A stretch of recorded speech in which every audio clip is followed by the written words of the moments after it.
Revelation 3911. From the 22nd of October 1946. Reality of matter. Christian Science objection.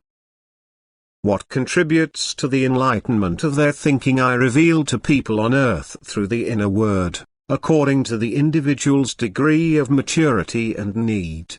But not everything is necessary for him to know as long as he walks on earth, as long as he has not yet reached the degree of love which enables him to receive wisdom in all fullness.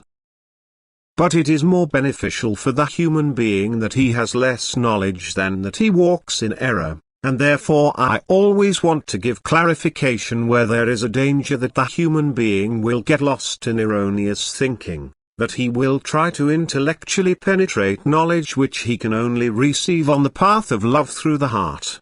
There is a great difference whether the world with everything on and in it is regarded as my work, as my will which has become form, or whether it is regarded as not existing in reality, as imaginary creations of human senses which can be brought into appearance by the human being's world of thoughts, which has no existence other than that which the human being himself gives them.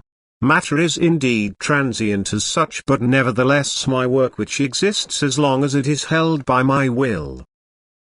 Matter too is something spiritual to which I gave a form, it too is a power station of my eternally emanating strength of love. Thus it is, as it were, a form which absorbs my strength, just as the form itself is at the same time strength consolidated by my will. It is real as long as you see it, yet it is not permanent as a form, for as soon as my will withdraws from this form it dissolves again into spiritual substances which I consolidate anew through my will as long as the development of the still immature spiritual substance necessitates an external form. Although matter is transient and you can observe its passing with your own eyes, yet as long as you see it it is also real, it is there and proves me myself, that is, it testifies to my creative will and my creative power. And if you know the purpose of all matter, of every work of creation, then you will also respect matter and make it possible for it to fulfill its purpose. But you should not love matter, that is, strive for it and try to take possession of it. For it is only the external form of the still completely immature spiritual, which you should and can help by using matter correctly, but which you should not strive for as a spiritual being far below yourselves, so as not to endanger yourselves. Nothing is without meaning and purpose that I let come into being. So why should I place mirages before your eyes which could be denied any purposefulness? Just as your body, as matter, is in itself the carrier of your soul, of the spiritual substance which shall develop upwards, so is every visible work of creation a carrier of the spiritual substance, only in different degrees of development, although it is transient. As long as you can see it, it is my will which has become form.